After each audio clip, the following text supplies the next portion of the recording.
Hi, I'm Dr. Rajani. Thanks for joining me today. What if I told you there were 5 routines you could incorporate into your day with no money that could make you look 10 years younger, and it was backed up by science and what I'm seeing clinically in my practice? I love to share common denominators that I see in my patients that allow them to look younger, and those who get treatments, it all lasts longer and they need less intervention. Today I'm going to share 5 simple routines that you can incorporate into your life to obtain that goal. And the return on investment, let me tell you, it's huge. We're talking skin here, but a lot of these flow over into your general life and well-being. If you like the videos and you get value, please click the like button. It helps the algorithm. Share them with your friends and click the bell so you're alerted to my weekly videos, and I add a few in here and there just for fun. Number 5 is water, and water makes up most of our body. Every organ needs water to function, but people often don't take enough water because they're unsure of how much to take, and I'm going to clarify that for you today. Water, of course, needs to be taken in exogenously, but why is it that we're deficient? It's because we lose water through talking or evaporation through the skin. And of course, the metabolism of the body depends on water, so we excrete water as well. Water doesn't only come in the form of pure water, but people drink coffee and other substances that can satiate our appetite for water, but may not be the best source of water. So taking in pure water is very important. Just because you're getting it through coffee, Coca-Cola, or juices, which may contain sugar or caffeines, then we're going to also excrete more. And in the case of coffee, it kind of revs you up. You metabolize more water. So it's really complex. Most people don't get enough water because they don't want to take their restroom break, or they simply forget. Now there's even apps on the phone to remind you. So we know it's important in the skin. How much should you take? That's the $1,000,000 question. And there's really only one real way to know, and you might not like this method, but you have to observe the urine. It's the only way to know. If it's too yellow or concentrated, you need more water. And if it's very dilute, you can take too much water. There's something called diabetes insipidus. So people who drink gallons of water, that can be bad too. So a nice medium color is important. And the reason is, if I were to tell you, person A is going to get 8 glasses of water today, and person B gets 8 glasses of water today. However, person A is going out for a run, works in an environment that is 75 degrees room temperature at work. Person B is sitting around, it's a 60-degree work environment, and they're hardly talking. The person B might be fine with those 8 glasses, but this person who's evaporating more water and is exercising needs double or triple that amount of water. So unfortunately, there's no easy answer, and it's on you to understand your metabolism, water, and what your needs are through your body function. But 8 glasses a day is a good start.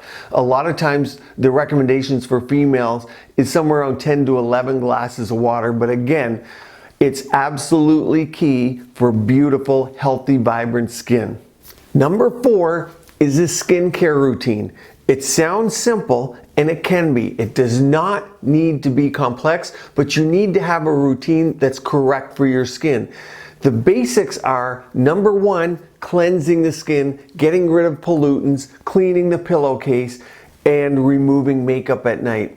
Not stripping the natural barriers of the skin with harsh soaps, detergents, or using shampoo as your face wash. Number 2 in that routine is a pure, great vitamin C. It can be used once or twice a day. Number 3, I love a hyaluronic acid serum. I always talk about it with large and small molecules. That can be used 2 to 3 times a day. You need to stay hydrated if you're going to use that. Number 4, and in no order, because this might be one of the most important, of course, is your retinol or vitamin A component. And it needs to be tuned for your skin so that you're not taking too much, that you're inflamed. Meaning, some people can take a retinoic acid a few times a week, no problem. They won't get dried out skin, inflammation, windburned feel.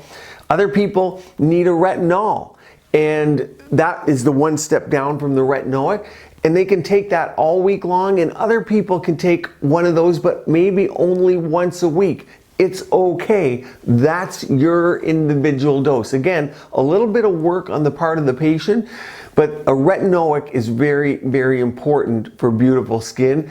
And the fifth one is an SPF. You have to maintain the collagen that you have. There's no use trying to build collagen with fillers, with collagen stimulators, with heating devices, with home LEDs and masks, and then losing it all day long in the sun. So an SPF is very important. I have a complete video on my skincare routine that goes into more in-depth, but it's one of those things, again, I wouldn't have believed it until over 20 years of doing this, noticing exactly how beautiful glowing skin looks with minimal intervention, and again, not very expensive skincare products. It does not have to break the bank, but the routine has to be correct for you. Your friend's routine does not necessarily mean it will work for you. There is a bit of trial and error, but it fits within the 10 minutes a day because it's very quick to do. Number 3 is sleep. There's a real problem in many countries with a lack of sleep, but not just the quantity, it's the quality. You need proper sleep. There are several cycles, including what everyone knows is REM, or rapid eye movement sleep, that need to be had during the night in order to have regeneration of the body's organ function. And for many reasons, including the work pace, the screen time, the lights in the room, the LED lights, even from TVs and from VCRs, they almost don't exist anymore, but all kinds of chargers produce these little lights in the rooms where people sleep. Even that has been shown to decrease the quality of sleep. And how many people sit there and watch YouTube before going to bed? Unless you're watching my channel, it's probably not great for you. You have to rest and meditate the mind to get great sleep. But I notice amongst my patients, especially over the last year, I think people are working more from home. They're actually sleeping better, and I'm noticing it on my patient's skin. And when I dig in and ask them, they in fact are sleeping better, more peaceful, more restful. Don't just take it from me. I want to show you a study that shows not only how it might affect skin and appearance, but overall well-being. And the amazing thing of this, the amazing point of this study was how people react to people who have either slept or not slept. It's pretty amazing. Let's have a little look at this study, and you can read the complete one. I'll put the link in the description of the video, but let me go through some salient points with you. So here is a study on the negative effects of restricted sleep on facial appearance and social appeal, which is really important because a lot of the reasons why people do facial treatments or pay attention to folds, lines, and wrinkles is for social appeal. If we look closer at it, the importance of assessing the evolutionary relevant social cues suggests that humans should be sensitive to others' sleep history, and this may indicate something about their health. Just like the under eyes when people evaluate people for the first time, where they meet them in a coffee shop or somewhere, and they look and they say, oh, you're tired, you're not healthy. They're evaluating that by their skin often. And so sleep, it's no wonder, plays a role with all those things, including the eye bags. But the overall appearance was interesting to me of this study, as well as their capacity for social interaction. Recent findings show that acute sleep deprivation and looking tired are related to decreased attractiveness and health. In this study, they weren't studying the physiology of the health as much as that how it was perceived by others. Of course, we're an aesthetic channel, that's what we're looking at. But what I can tell you is overall body's health does in fact improve. It's intuitive, it's real, and it's science. But let's go back to the appearance part. This suggests that one might also avoid contact with sleep-deprived or sleepy-looking individuals as a strategy to reduce health risk and poor interactions.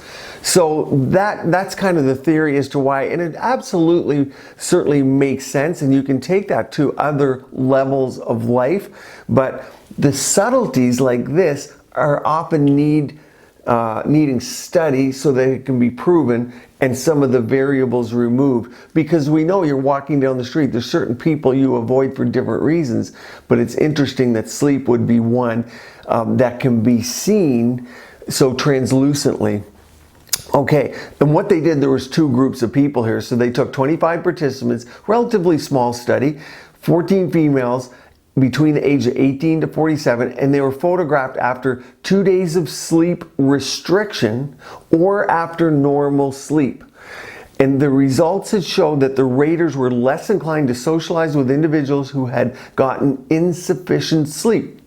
Furthermore, when the sleep-restricted participants were perceived as less attractive, less healthy, and more sleepy. There was no difference in perceived trustworthiness. The findings suggest that naturalistic sleep loss can be detected in a face, and the people were less inclined to interact with a sleep-deprived individual. And of course, for many people, they want interaction with people. So that's part of the reason, but it can be picked up. Sleep does play a role. We know the quality is important, and certainly it plays a role in those that are looking younger, not just through the skin, but metabolically and physiologically as well. Number 2 is antioxidants for free radical formation neutralization. Now there's studies on these, again, very difficult to study, but I recommend taking both topically and orally, depending on what your diet, exercise level, sun exposure, and your genetic history is. I want to show you a quick study to back this up. So here's one, antioxidants in dermatology. If we read from the abstract, the reason why you might take them: the skin cells continuously produce through cellular respiration and metabolic processes under external aggressions highly reactive molecules, antioxidant products, generally called free radicals. And you hear about that all the time, free radical formation. You also hear me talk a lot about inflammation and neutralization and prevention of the inflammation. It's absolutely key and found to be not just in skin disorders, but also heart disease, cancer, and so on. These molecules are immediately neutralized by enzymatic and non-enzymatic systems in a physiological and dynamic balance. In situations where the balance is broken, and that's a little key, because what they're saying is if the balance is off a little bit, that's where you need extra help to scavenge and neutralize the free radicals. When everything's running perfectly in the body and you're on a good diet, exercise program, that cleanup can occur. But for many of us in today's life and lifestyle, that balance is in fact disrupted, and the natural aging and genetic process also will disrupt it. So that's where I believe antioxidants come into play. And they talk about various cell structures, cell membranes. Here it is, nuclear and mitochondrial DNA. Remember we talked in previous videos about telomere shortening as we age. I wanted to point your direction here. The administration of antioxidants in smaller doses, but in combination, has been asserting the safest alternative for its use. Vitamin E acts synergistically with C, which regenerates radical tocopherol, a product of alpha tocopherol oxidation. So combinations and lower doses is often what we find the most effective. So which are the ones that I like? Let me tell you what I recommend. Vitamin A, retinol, retinol acetate, retinaldehyde, retinoic acid has many forms. It has multiple functions such as increasing healthy cellular turnover, repairing the structure of the skin, and decreasing sebum production. Vitamin C, often you'll see it listed as L-ascorbic acid, that's the best form. It's a free radical scavenger, but it helps reverse the signs of sun damage. It helps lighten and brighten the skin. And there's over 20 years of data on it, so it's one of my favorites.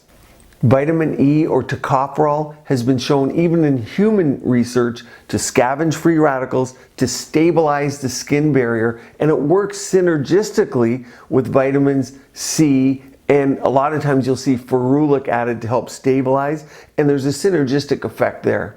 Vitamin B3, or niacinamide, it's a powerful antioxidant. It's found in many of the foods we eat, mostly in meat. However, when it comes to the skin benefits, it's all about putting it on your face. You can eat it, but the topical form is one of my favorites, as you know from my previous videos.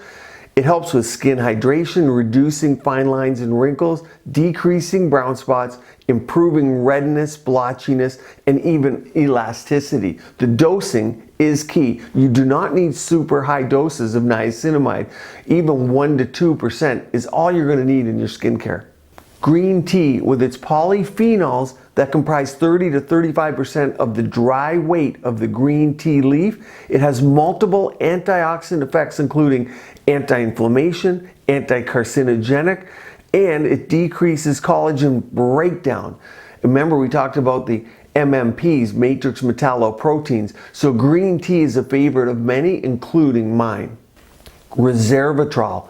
It wouldn't be complete without discussing that. It's one of my favorite, and you can get the big bottles of cherry or strawberry with the resveratrol that comes from pomegranate. That's a great source. If you want to cheat a little bit, it's high in Pinot Noir. So a lot of wines have them, but Pinot Noir has a very high concentration of it.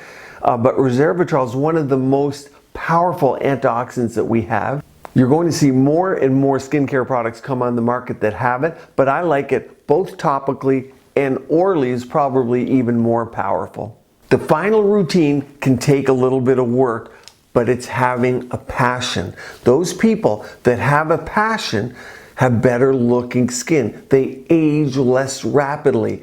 And that intertwines likely with happiness, or the happiness hormones of the brain, as people call them.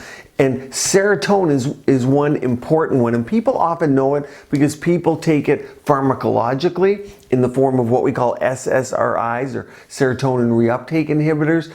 But natural methods are important as well, whether people are taking those or not. Natural, as much as we can, is always best. And by increasing carbohydrates, increasing light exposure, and of course, a lot of times with light exposure goes vitamin D, and they can go hand in hand. But the serotonin, or that happy chemical or happy drug produced in the brainstem, is an important factor. Now, endorphins go hand in hand, and endorphins are made in the pituitary and the hypothalamus. And we covered that a few weeks ago. How do we increase them? Through the runner's high. Endorphins are part of that exercise high. So it's hard to decipher if the benefit of exercise is through the endorphins or the chemicals. We talked about interleukins that are released from the muscles. But I think having a passion, having that happiness in the brain is also important to mirror the soul. And it can often take work in the form of meditation, work in the form on life practices, but it definitely shows through in the glowing nature of people's skin. The top 6 ways to naturally increase your serotonin levels are, firstly, eating carbohydrates that have a low glycemic index. Brown rice, brown bread like wheat bread, and oatmeal would be 3 good examples. Number 2 is exercise. Increasing the exercise has been shown to increase serotonin levels. Number 3 is sunlight exposure. At least 30 minutes a day or more of light exposure has been shown to increase serotonin levels. Number 4 is massage. There was a study done, in fact, of women who had massage twice a week for 4 months, and they were able to increase their serotonin levels by as much as 30 to 35%. So that was quite significant. Number 5 is remembering happy events. Having good thoughts in the mind propagates more good thoughts and higher serotonin levels. Finally, number 6, one of my all-time favorites, is meditation. Takes a little bit of work, but as you meditate more and more, you can do it more quickly. It can be done in just minutes a day once you get this method down, to remove your mind and focus your thoughts. Again, takes a little bit of work, but it can all be incorporated into a fairly quick routine when necessary. Implementing some of those changes in your routine will no doubt help you look 10 years younger. I put a complete playlist right up here on things you can do at home to keep your skin and body beautiful, healthy, and vibrant. I'd love to know, what do you do for your skincare routine on a daily basis?